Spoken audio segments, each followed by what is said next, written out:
లోకంలో ఒక సామెత ఉంది. ఇంట గెలిచి రచ్చ గెలువు. ఎందుకంటే ఇంట గెలు అన్న మాటకు అర్థం ఏంటంటే అసలు నీ ప్రేమ నిలబడడానికి పరిమితంగా భగవంతుడు కొంతమందిని ఇచ్చాడు. ఏం చేస్తావో చూద్దాం. ఆ సంఖ్య పెరిగే అవకాశం లేదు. అదంతే, అలాగే ఉంటుంది.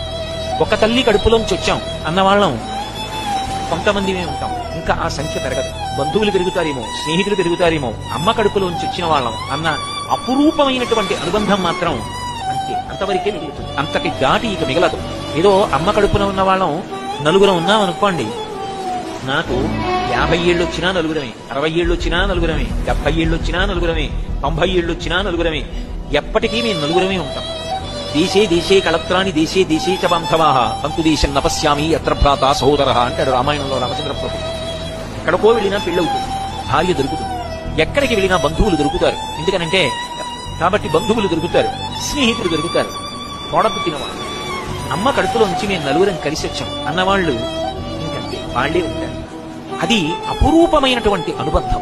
ఆ అనుబంధం అది అనుభవించగలిగిన ఆర్ద్రత కలిగిన మనసున్న వాడికి తెలుస్తుంది తప్ప ఆర్ద్రత లేని వాడికి దెబ్బలాడుకోవడం ఒక్కటే చేతనవుతుంది. అన్నయ్య తమ్ముడు మాట్లాడుకోరు. దేనికి మాట్లాడుకోరు? ఆస్తి పంపకానికి గొడవ వచ్చిందా? అసలు ఆస్తి లేదు. మరి దేనికి దెబ్బలాడుకుంటున్నారు? కారణం లేదు. పెద్దలు ఎవరైనా వింటే నవ్విపోతారు. ఏ కారణం లేకుండా అన్నదమ్ములిద్దరూ సంవత్సరాలుగా మాట్లాడుకోరు. అప్పుడు ఏమి యోగ్యత? లోకంలో ఒక సామెత ఉంది. ఇంట గెలిచి రచ్చ గెలువు. ఎందుకంటే ఇంట గెలు అన్న మాటకు అర్థం ఏంటంటే అసలు నీ ప్రేమ నిలబడడానికి పరిమితంగా భగవంతుడు కొంతమందిని ఇచ్చాడు. ఏం చేస్తావో చూద్దాం. ఆ సంఖ్య పెరిగే అవకాశం లేదు. అదంతే, అలాగే ఉంటుంది.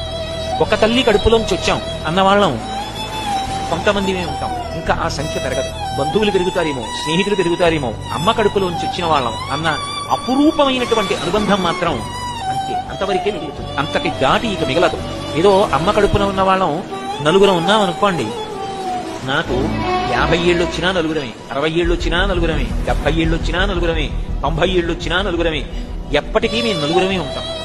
దేశే దేశే కళత్రాన్ని దేశే దేశే చ బాంధవాః తంతు దేశం నపశ్యామి యత్ర భ్రాత సహోదరః అంటాడు రామాయణంలో రామచంద్ర ప్రభు. ఎక్కడికో వెళ్ళినా పెళ్ళవుతుంది, భార్య దొరుకుతుంది. ఎక్కడికి వెళ్ళినా బంధువులు దొరుకుతారు. ఎందుకనంటే కాబట్టి బంధువులు దొరుకుతారు, స్నేహితులు దొరుకుతారు, తోడపుట్టినవాళ్ళు. అమ్మ కడుపులోంచి మేము నలుగురం కలిసి వచ్చాం అన్నవాళ్ళు ఇంకంతే, వాళ్లే ఉంటారు. అది అపురూపమైనటువంటి అనుబంధం. ఆ అనుబంధం అది అనుభవించగలిగిన ఆర్ద్రత కలిగిన మనసున్న వాడికి తెలుస్తుంది తప్ప ఆర్ద్రత లేని వాడికి దెబ్బలాడుకోవడం ఒక్కటే చేతనవుతుంది. అన్నయ్య తమ్ముడు మాట్లాడుకోరు. దేనికి మాట్లాడుకోరు? ఆస్తి పంపకానికి గొడవ వచ్చిందా? అసలు ఆస్తి లేదు. మరి దేనికి దెబ్బలాడుకుంటున్నారు? కారణం లేదు. పెద్దలు ఎవరైనా వింటే నవ్విపోతారు. ఏ కారణం లేకుండా అన్నదమ్ములిద్దరూ సంవత్సరాలుగా మాట్లాడుకోరు.